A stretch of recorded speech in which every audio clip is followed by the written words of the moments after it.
Subject verb ಅಗ್ರಿಮೆಂಟ್ಗೆ ಸಂಬಂಧಪಟ್ಟಂತೆ ಸುಮಾರು 4 ಅಂಕಕ್ಕೆ ನಿಮ್ಮ ಪ್ರಶ್ನೆ ಪತ್ರಿಕೆಯಲ್ಲಿ ಕ್ವಶನನ್ನು ಕೇಳಲಾಗುತ್ತೆ ವಿದ್ಯಾರ್ಥಿಗಳೇ. ಸೊ ಇಲ್ಲಿ ಕೊಟ್ಟಿರ್ತಕ್ಕಂತಹ ಒಂದು ಕ್ವಶನನ್ನು ನೋಡಿ. Verona dash a lovely city with medieval streets ಅಂತ ಇದೆ ಫಸ್ಟ್ ಸೆಂಟೆನ್ಸ್. ಇಲ್ಲಿ ಗಮನಿಸ್ಬೋದು ವಿದ್ಯಾರ್ಥಿಗಳೇ, ಈ ರೀತಿ ಸಬ್ಜೆಕ್ಟನ್ನು ನೀವು ಗಮನಿಸಬೇಕು. ಇಲ್ಲಿ ವೆರೋನಾ ಅಂತಕ್ಕಂಥದ್ದು ಏನಿದೆನೋ ಇದು ಸಬ್ಜೆಕ್ಟ್ ಆಗಿರುತ್ತೆ. ಇಲ್ಲಿ ಬ್ರಾಕೆಟಲ್ಲಿ ಈಸ್ ಮತ್ತು ಆರ್ಗಳನ್ನು ಏನು ಕೊಟ್ಟಿದ್ದಾರೋ ಇವುಗಳು ವರ್ಬ್ ಆಗಿರ್ತವೆ. ಸೊ ಈಗ ನೀವೇನು ಮಾಡಬೇಕು ಅಂದರೆ ಇವೆರಡರಲ್ಲಿ ಒಂದನ್ನು ಸೆಲೆಕ್ಟ್ ಮಾಡ್ಕೋಬೇಕು ಅಂದರೆ ಸಬ್ಜೆಕ್ಟನ್ನು ಸರಿಯಾಗಿ ಗಮನಿಸಬೇಕು. ನೋಡಿ, ವೆರೋನಾ ಅಂತಕ್ಕಂಥದ್ದು ಸಿಂಗ್ಯುಲರ್ ಆಗಿದೆ. ಸೊ ಸಿಂಗ್ಯುಲರ್ ಆಗಿದ್ದರೆ ನಾವು ಈಸನ್ನು ಬಳಸಬೇಕಾಗುತ್ತೆ. ಒಂದು ವೇಳೆ ಪ್ಲೂರಲ್ ಇದ್ದರೆ ಆಗ ನಾವು ಆರನ್ನು ಸೆಲೆಕ್ಟ್ ಮಾಡ್ಕೋಬೇಕು. ಸೊ ಇಲ್ಲಿ ಆರನ್ನು ಫಿಲ್ ಮಾಡಬಾರ್ದು, ಈಸ್ ಅಂತೇಳಿ ಫಸ್ಟ್ ಸೆಂಟೆನ್ಸ್ಗೆ ಫಿಲ್ ಮಾಡ್ತೇವೆ. ಸೊ ಈ ರೀತಿ ಸಬ್ಜೆಕ್ಟನ್ನು ಗಮನಿಸಿ ನಾವು ವರ್ಬನ್ನು ಫಿಲ್ ಮಾಡಬೇಕಾಗತ್ತೆ. ಇನ್ನು ಸೆಕೆಂಡ್ ನೋಡಿ, ಡೈರೆಕ್ಟಾಗಿ ಇಲ್ಲಿಗೆ ಬರೋಣ. ಬ್ಲಾಂಕ್ ಇರೋ ಹತ್ರ ದ ಸಿಟಿ ಅಂತ ಇದೆ, ಗಮನಿಸ್ಬೋದು ವಿದ್ಯಾರ್ಥಿಗಳೇ. ದ ಸಿಟಿ ಅನ್ನೋದು ಕೂಡ ಸಿಂಗ್ಯುಲರ್ ಆಗಿದೆ ಅಲ್ವಾ. ಸೊ ಒಂದಿರೋದ್ರಿಂದ ಒಂದೇ ಸಿಟಿ ಬಗ್ಗೆ ನಾವು ಮಾತನಾಡ್ತಾ ಇರೋದ್ರಿಂದ ಮತ್ತು ಸೆಂಟೆನ್ಸ್ ಏನಾಗಿದೆ ನೋಡಿ, ಸಿಂಪಲ್ ಪ್ರೆಸೆಂಟ್ ಟೆನ್ಸಲ್ಲಿ ಇರೋ ಕಾರಣದಿಂದ ಇಲ್ಲಿ ನೋಡಿ ಹ್ಯಾಸ್ ಮತ್ತು ಹ್ಯಾವ್ಗಳೇನಿದ್ದಾವೋ ಸಿಂಪಲ್ ಪ್ರೆಸೆಂಟ್ ಟೆನ್ಸಲ್ಲಿ ಥರ್ಡ್ ಪರ್ಸನ್ ಸಿಂಗ್ಯುಲರ್ ಇದ್ದರೆ, ಈಗ ದ ಸಿಟಿ ಅನ್ನೋದು ಸಿಂಗ್ಯುಲರ್ ಆಗಿದೆ ಮತ್ತು ಅದೊಂದು ಥರ್ಡ್ ಪರ್ಸನ್ ಆಗಿದೆ. First person, second person, third person ಸಬ್ಜೆಕ್ಟ್ಗಳ ಬಗ್ಗೆ ನಿಮಗೆ ಆಲ್ರೆಡಿ ಗೊತ್ತಿರ್ಬೋದು. ಗೊತ್ತಿಲ್ಲ ಅಂದರೆ ಫಸ್ಟ್, ಸೆಕೆಂಡ್, ಥರ್ಡ್ ಪರ್ಸನ್ ಅಂತ ಕಮೆಂಟ್ ಮಾಡಿ, ಅದ್ರ ಬಗ್ಗೆ ಡೀಟೇಲ್ ಆಗಿ ಒಂದು ವಿಡಿಯೋನ ಅಪ್ಲೋಡ್ ಮಾಡ್ತೇನೆ. ಈಗ ನೋಡಿ, ದ ಸಿಟಿ ಅಂತ ಇದೆ, ಥರ್ಡ್ ಪರ್ಸನ್ ಸಿಂಗ್ಯುಲರ್ ಇದ್ದರೆ ಯಾವಾಗಲೂ ಕೂಡ ನಾವು ಹ್ಯಾಸನ್ನು ಬಳಸ್ತೇವೆ, ಹ್ಯಾವನ್ನು ಬಳಸುವ ಹಾಗಿಲ್ಲ. ಯಾವಾಗ ಬಳಸ್ತೇವೆ ಅಂದರೆ ಪ್ಲೂರಲ್ ಇರಬೇಕು ಸಬ್ಜೆಕ್ಟ್, ಆಗ ಮಾತ್ರ. ಅಥವಾ ಸಬ್ಜೆಕ್ಟ್ ಫಸ್ಟ್ ಪರ್ಸನ್ ಇರಬೇಕು, ಇಲ್ಲ ಸೆಕೆಂಡ್ ಪರ್ಸನ್ ಇರಬೇಕು, ಹಾಗಿದ್ರೆ ಮಾತ್ರ ಹ್ಯಾವನ್ನು ಬಳಸ್ಬೋದು. ಬಟ್ ಇಲ್ಲಿ ಥರ್ಡ್ ಪರ್ಸನ್ ಸಿಂಗ್ಯುಲರ್ ಇರೋ ಕಾರಣ ಹ್ಯಾಸ್ ಅಂತೇಳಿ ಫಿಲ್ ಮಾಡ್ತೇವೆ, ನೆನ್ಪಿಟ್ಕೊಳ್ಳಿ. ಇನ್ನು ನೆಕ್ಸ್ಟ್ ನೋಡಿ, ನಿಕೋಲಾ ಆ್ಯಂಡ್ ಜಕೋಪೋ. ನೋಡಿ, ಇಬ್ಬರು ವ್ಯಕ್ತಿಗಳಿದ್ದಾರೆ. ಸೊ ಇಲ್ಲಿ ಇಬ್ಬರು ಇರೋದ್ರಿಂದ ವರ್ಬ್ಗೆ ಇಲ್ಲಿ ಗಮನಿಸಿ ವಿದ್ಯಾರ್ಥಿಗಳೇ, ಲಿವ್ಸ್ ಅಂತ ಇದೆ ಅಲ್ವಾ ಸೆಕೆಂಡ್ ಒನ್, ಇದು ಬರೋದಿಲ್ಲ. ಯಾಕೆಂದರೆ ಇದು ಕೂಡ ಅಷ್ಟೇ ಥರ್ಡ್ ಪರ್ಸನ್ ಸಿಂಗ್ಯುಲರ್ ಆಗಿದ್ದರೆ ಸಬ್ಜೆಕ್ಟ್, ಆಗ ನಾವು ಲಿವ್ಸ್ ಅಂತ ಬಳಸ್ಬೋದು. ಬಟ್ ಇಲ್ಲಿ ನಿಕೋಲಾ ಆ್ಯಂಡ್ ಜಕೋಪೋ ಅಂತಕ್ಕಂಥದ್ದು ಪ್ಲೂರಲ್ ಆಗಿದೆ. ಸೊ ಪ್ಲೂರಲ್ ಆಗಿದ್ದರೆ ಈಗ ನಾವು ಲಿವ್ ಅಂಥೇಳಿ ಇಲ್ಲಿ ಫಿಲ್ ಮಾಡಬೇಕಾಗತ್ತೆ. ಇನ್ನು ಕೊನೆ ಬ್ಲಾಂಕನ್ನು ಗಮನಿಸಿ, ದೇ ಆಲ್ಸೋ ಅಂತ ಇದೆ. ಇಲ್ಲಿ ನೋಡಿ ಸಬ್ಜೆಕ್ಟ್ ದೇ ಅಂತಕ್ಕಂಥದ್ದಿದೆ. ಸೊ ದೇ ಅನ್ನೋದು ಕೂಡ ಪ್ಲೂರಲ್ ಆಗಿದೆ ಅಲ್ವಾ.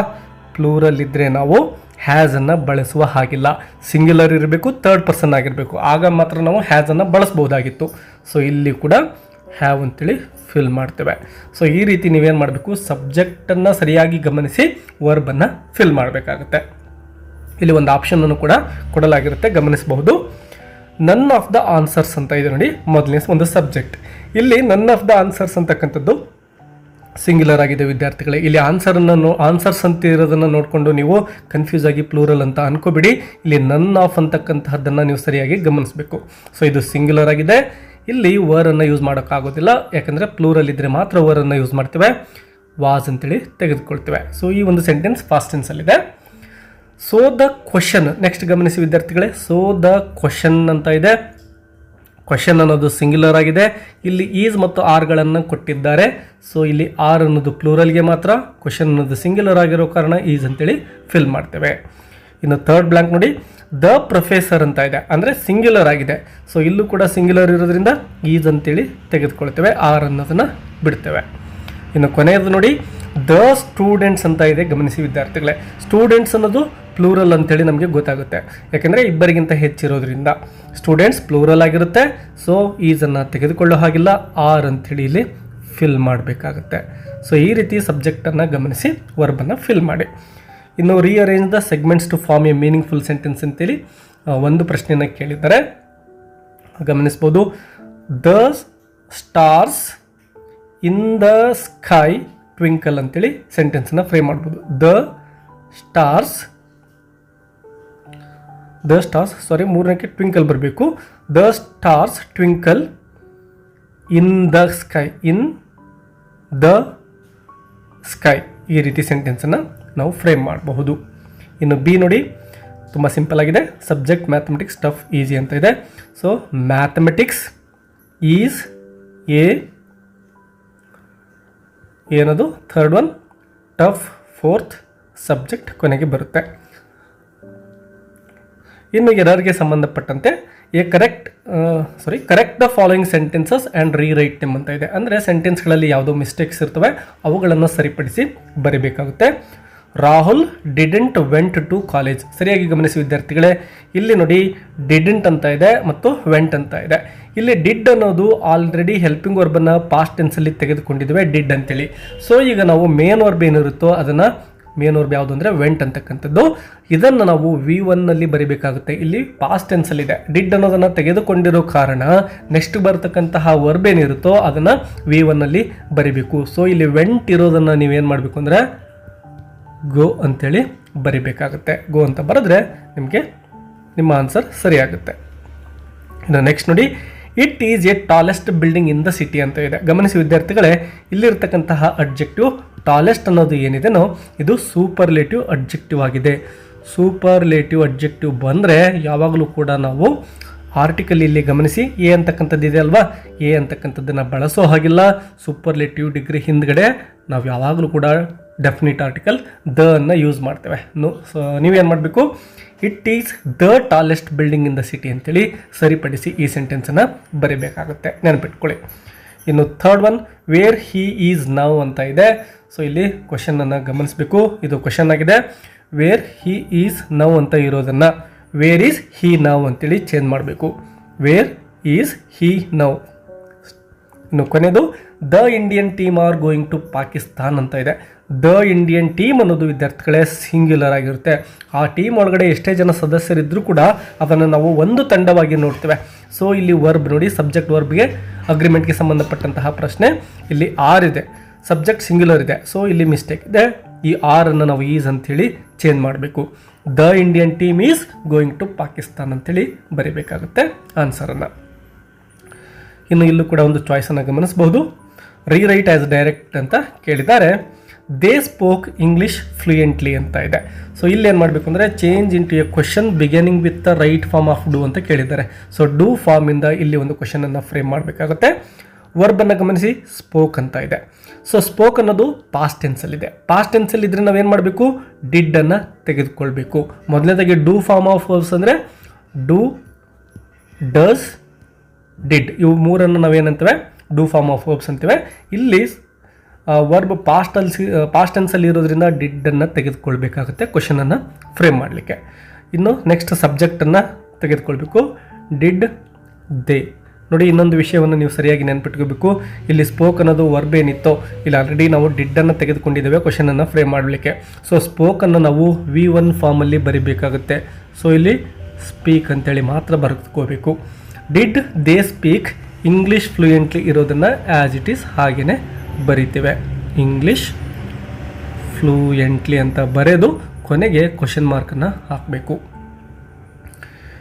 ಇನ್ನು ಸೆಕೆಂಡ್ ಒಂದು ನೋಡಿ, education is man's true religion ಅಂತ ಇದೆ. ಇಲ್ಲಿ ಎಜುಕೇಷನ್ ಅನ್ನೋದಕ್ಕೆ ಅಂಡರ್ಲೈನನ್ನು ಮಾಡಿದ್ದಾರೆ. ಸೊ ಇಲ್ಲಿ ಕ್ವಶನನ್ನು ಫ್ರೇಮ್ ಮಾಡಲಿಕ್ಕೆ ಕೇಳಿದ್ದಾರೆ. ಸೊ ಎಜುಕೇಷನ್ಗೆ ನಾವು ಇಲ್ಲಿ ವಾಟ್ ಅಂತೇಳಿ WH ಕ್ವಶನನ್ನು ತೆಗೆದುಕೊಳ್ತೇವೆ. What is man's true religion ಅಂತೇಳಿ ಆ್ಯಸ್ ಇಟ್ ಈಸ್ ಬರೆದು ಕೊನೆಗೆ ಕ್ವಶನ್ ಮಾರ್ಕನ್ನು ಹಾಕಬೇಕಾಗುತ್ತೆ ವಿದ್ಯಾರ್ಥಿಗಳೇ. ಇನ್ನು ಥರ್ಡ್ ಕ್ವಶನ್ ನೋಡಿ, the train is not late ಅಂತ ಇದೆ. ಯಾಡ್ ಎ ಕ್ವಶನ್ ಟ್ಯಾಗ್ ಅಂತ ಕೇಳಿದ್ದಾರೆ. ಸೊ ಇಲ್ಲಿ ಗಮನಿಸಿ, ಇಸಂಟ್ ಅಂತ ಇದೆ. ಸೊ ಇದು ನೆಗೆಟಿವ್ ಸ್ಟೇಟ್ಮೆಂಟ್ ಮತ್ತು ಹೆಲ್ಪಿಂಗ್ ವರ್ಬ್ ಈಸ್ ಇದೆ. ಸೊ ನೀವು ಈಸನ್ನು ಹೆಲ್ಪಿಂಗ್ ವರ್ಬ್ ಆಗಿ ತೆಗೆದುಕೊಳ್ಳಿ, ನಾಟನ್ನು ಸೇರ್ಸೋಕೆ ಹೋಗ್ಬಿಡಿ, ಯಾಕೆಂದರೆ ಆಲ್ರೆಡಿ ಸ್ಟೇಟ್ಮೆಂಟಲ್ಲೇ ನಾಟ್ ಇದೆ. ಒಂದು ವೇಳೆ ದ ಟ್ರೈನ್ ಈಸ್ ಲೇಟ್ ಅಂತ ಇದ್ದಿದ್ರೆ ಆಗ ನಾವು ಈಸ್ ತೆಗೆದುಕೊಂಡ ನಂತರದಲ್ಲಿ ನಾಟನ್ನು ಸೇರಿಸಬೇಕಿತ್ತು. ಬಟ್ ಇಲ್ಲಿ ಸ್ಟೇಟ್ಮೆಂಟಲ್ಲೇ ನಾಟ್ ಇರೋದ್ರಿಂದ ಡೋಂಟ್ ಟೇಕ್ ಇಟ್. ಈಸ್ ಆದಮೇಲೆ ದ ಟ್ರೈನ್ ಅನ್ನಲಿಕ್ಕೆ ಪ್ರನೌನನ್ನು ಯೂಸ್ ಮಾಡಬೇಕು. ಈಸ್ ಇಟ್ ಅಂತ ಬರೆದು ಕೊನೆಗೆ ಕ್ವಶನ್ ಮಾರ್ಕನ್ನು ಹಾಕ್ತೇವೆ. Is it. Fourth one, she was very disappointed ಅಂತ ಇದೆ. ಇಲ್ಲೂ ಕೂಡ ಕ್ವಶನ್ ಟ್ಯಾಗನ್ನು ಕೇಳಿದ್ದಾರೆ. ಇಲ್ಲಿ ವಾಸ್ ಇದೆ ನೋಡಿ ವಿದ್ಯಾರ್ಥಿಗಳೇ. ಸೊ ವಾಸನ್ನೇ ತೆಗೆದುಕೊಳ್ತೀರಾ. ಬಟ್ ಇಲ್ಲಿ ಗಮನಿಸಿ, ಎಲ್ಲೂ ಕೂಡ ನಾಟ್ ಇಲ್ಲ, ಅಂದರೆ ಇದು ಪಾಸಿಟಿವ್ ಸ್ಟೇಟ್ಮೆಂಟ್ ಆಗಿದೆ. ಸೊ ವಾಸ್ಗೆ ನಾವು ನಾಟ್ ಅಂತೇಳಿ ಈ ರೀತಿ ಕಾಂಟ್ರಾಕ್ಟೆಡ್ ಫಾರ್ಮಲ್ಲಿ ಸೇರಿಸಬೇಕು. ವಾಸಂಟ್. ಇನ್ನು ಸಬ್ಜೆಕ್ಟ್ ಶಿ ಇದೆ, ಅದು ಪ್ರನೌನ್ ಫಾರ್ಮಲ್ಲಿ ಇರೋ ಕಾರಣ ಅದನ್ನೇ ಬರೀತೇವೆ. ವಾಸಂಟ್ ಶಿ ಅಂತ ಬರೆದು ಕ್ವಶನ್ ಮಾರ್ಕನ್ನು ಹಾಕ್ತೇವೆ. ಇನ್ನು next, refer to the following list of events and answer the questions set on it. ಇಲ್ಲಿ ಕೆಲವೊಂದಿಷ್ಟು ಈವೆಂಟ್ಸ್ಗಳನ್ನು ಕೊಟ್ಟಿದ್ದಾರೆ. ಇದನ್ನು ಸರಿಯಾಗಿ ನೋಡಿಕೊಂಡು ಅದರ ಟೈಮಿಂಗನ್ನು ನೋಡಿಕೊಂಡು ನಾವೇನು ಮಾಡಬೇಕು, ಕೆಳಗಡೆ 3 ಕ್ವಶನ್ಸ್ಗಳನ್ನು ಕೊಟ್ಟಿದ್ದಾರೆ ನೋಡಿ, ಅವುಗಳಿಗೆ ಉತ್ತರಿಸಬೇಕಾಗುತ್ತೆ. ಫಸ್ಟ್ ಕ್ವಶನ್ ನೋಡಿ, at what time does the inauguration start, ಯಾವ ಒಂದು ಟೈಮ್ಗೆ ಇನಾಗ್ಯುರೇಷನ್ ಪ್ರೋಗ್ರಾಮ್ ಸ್ಟಾರ್ಟ್ ಆಗುತ್ತೆ ಅಂತ ಕೇಳಿದರೆ, ಸೊ ಇಲ್ಲಿ 10 AM ಇನಾಗ್ಯುರೇಷನ್ ಸ್ಟಾರ್ಟ್ ಆಗೋದನ್ನು ನಾವು ಗಮನಿಸ್ತೇವೆ ಟೇಬಲಲ್ಲಿ. ಸೊ 10 AM ಅಂತ ಬರೆದ್ರೆ ಯು ವಿಲ್ ಗೆಟ್ 1 ಮಾರ್ಕ್. ಇನ್ನು ನೆಕ್ಸ್ಟ್ ಇರೋದು ನೋಡಿ, what is the duration of the prize distribution. Prize distribution timing ಕೇಳಿದರೆ 11 ಗಂಟೆಯಿಂದ 12:30 ಇದೆ. ಸೊ ನೀವು ಅದನ್ನೇ ಇಲ್ಲಿ ಬರಿತೀರಾ, 12:30 PM. ಇನ್ನು third question, at what time does the lunch break end, ಯಾವ ಟೈಮ್ಗೆ ಲಂಚ್ ಬ್ರೇಕ್ ಮುಕ್ತಾಯ ಆಗುತ್ತೆ ಅಂತ ಕೇಳಿದ್ದಾರೆ. ಸೊ ಇಲ್ಲಿ ಗಮನಿಸಬೇಕು, 1:30 PM, 1:30 PM ಇಷ್ಟು ಮಾತ್ರ ಬರಿಬೇಕು ವಿದ್ಯಾರ್ಥಿಗಳೇ. ನೀವು ಒಂದು ವೇಳೆ 12:30ರಿಂದ 1:30 ಅಂದರೆ you will not get the marks. ಇನ್ನು ಡಿಕ್ಷನರಿ ವರ್ಕಿಗೆ ಸಂಬಂಧಪಟ್ಟಂತೆ ತುಂಬ ಸಿಂಪಲ್ ಆಗಿರೋ ಇನ್ನೊಂದು ಪ್ರಶ್ನೆ ಇರುತ್ತೆ ವಿದ್ಯಾರ್ಥಿಗಳೇ. ಇದು ಹೊಸದಾಗಿ ಪರಿಚಯ ಮಾಡಿಕೊಟ್ಟಿರ್ತಕ್ಕಂತಹ ಒಂದು ಕ್ವಶನ್ ಆಗಿರುತ್ತೆ. ನೋಡಿ ಇಲ್ಲಿ ಏನು ಮಾಡಬೇಕು, ಮೊದಲನೇದಾಗಿ ಇದು ಡಿಕ್ಷನರಿಯಲ್ಲಿ ನೀವು ಯಾವುದೇ ಕೇಂಬ್ರಿಡ್ಜ್ ಮತ್ತು ಆಕ್ಸ್ಫರ್ಡ್ ಡಿಕ್ಷನರಿಗಳನ್ನು ತೆಗೆದುಕೊಂಡ್ರೆ ಯಾವುದೇ ಒಂದು ವರ್ಡ್ ಮಾಹಿತಿಯನ್ನು ಈ ರೀತಿ ಕೊಟ್ಟಿರ್ತಾರೆ. ಇಲ್ಲಿ ಪ್ರಶ್ನೆ ಗಮನಿಸಿ, what is the dictionary meaning of the given word ಅಂತ ಕೇಳಿದ್ದಾರೆ. ಇಲ್ಲಿ ಗಿವನ್ ವರ್ಡ್ ಅಂದರೆ ಕೊಟ್ಟಿರೋ ಪದ ಯಾವುದು ಅಂದರೆ ಆಕ್ಸಿಲರೇಟ್ ಅಂತಕ್ಕಂಥದ್ದು ಏನಿದೆನೋ ಇದು ಗಿವನ್ ವರ್ಡ್ ಆಗಿರುತ್ತೆ. ಇದರ ಮೀನಿಂಗ್ ಏನಿದೆ ಅಂತ ಕೇಳಿದ್ದಾರೆ. ಸೊ ಇಲ್ಲಿ ಗಮನಿಸ್ಬೋದು, ಇದರ ಮೀನಿಂಗ್ ಇಲ್ಲಿದೆ, ಟು ಮೂವ್ ಫಾಸ್ಟರ್ ಅಂತೇಳಿ. ಸೊ ನೀವು ಅದರ ಡಿಕ್ಷನರಿ ಮೀನಿಂಗ್ ಟು ಮೂವ್ ಫಾಸ್ಟರನ್ನು ಬರಿಬೇಕಾಗುತ್ತೆ. ಸರಿಯಾಗಿ ಗಮನಿಸಿ. ಇನ್ನು ಸೆಕೆಂಡ್ ಕ್ವಶನ್ ನೋಡಿ, what part of speech is the main word. So ಈ ಒಂದು ವರ್ಡ್ನ ಪಾರ್ಟ್ ಆಫ್ ಸ್ಪೀಚನ್ನು ಕೇಳಿದ್ದಾರೆ. ಗಮನಿಸಿ ವಿದ್ಯಾರ್ಥಿಗಳೇ, ಇದರ ಒಂದು ಪಾರ್ಟ್ ಆಫ್ ಸ್ಪೀಚನ್ನು ಈ ರೀತಿ ಸಿಂಪಲ್ ಆಗಿ ಯಾವುದೇ ಡಿಕ್ಷನರಿಯಲ್ಲಿ ಕೊಟ್ಟಿರ್ತಾರೆ, VB ಅಂತ ಕೊಟ್ಟಿರ್ತಾರೆ. ಅಂದರೆ ವಿದ್ಯಾರ್ಥಿಗಳೇ ಇದೊಂದು ವರ್ಬ್ ಅಂತೇಳಿ. ಸೊ ನೀವು ವರ್ಬ್ ಅಂತ ಬರೆದ್ರೆ ಯು ವಿಲ್ ಗೆಟ್ 1 ಮಾರ್ಕ್. ಇನ್ನು ಥರ್ಡ್ ಒನ್ ನೋಡಿ, what is the noun version of the given word ಅಂತ ಕೇಳಿದ್ದಾರೆ. ಕೊನೆಯ ಭಾಗದಲ್ಲಿ ಗಮನಿಸಿ ವಿದ್ಯಾರ್ಥಿಗಳೇ, ಇಲ್ಲಿ ಎನ್ ಅಂತ ಕಾಣಿಸ್ತಾ ಇದೆ ನೋಡಿ, ಇದು ನೌನ್ ಫಾರ್ಮ್ ಅಂತೇಳಿ. ಸೊ ಇದರ ಹಿಂದ್ಗಡೆ ಇರತಕ್ಕಂತಹ ಪದ ಗಮನಿಸಿ, ಆಕ್ಸಿಲರೇಷನ್ ಅಂತ ಇದೆ ನೋಡಿ, ಇದು ನೌನ್ ಫಾರ್ಮ್ ಆಗಿದೆ ವಿದ್ಯಾರ್ಥಿಗಳೇ. ಸೊ ನೀವು ಇದೇ ಪದವನ್ನು ಇಲ್ಲಿ ಬರಿಬೇಕಾಗುತ್ತೆ, ಆಕ್ಸಲರೇಷನ್ ಅಂತೇಳಿ ಬರೆದ್ರೆ ನಿಮಗೆ 1 ಅಂಕ ಸಿಗುತ್ತೆ. ಸೊ ಈ ರೀತಿಯಾಗಿ 3 ಅಂಕಗಳನ್ನು ನೀವು ತುಂಬ ಸುಲಭವಾಗಿ ಪಡೆದುಕೊಳ್ಳಬಹುದು ಈ ಒಂದು ಡಿಕ್ಷನರಿ ವರ್ಕಿಂದ.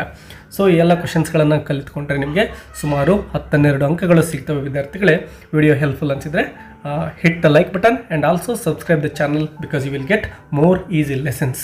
ಮತ್ತು ಯಾವುದಾದ್ರೂ ಟಾಪಿಕ್ ಬೇಕು ಅಂದರೆ ಕಮೆಂಟ್ ಬಾಕ್ಸಲ್ಲಿ ತಿಳಿಸಿ. ಮತ್ತೆ ಸಿಗೋಣ. Thank you for watching. All the best.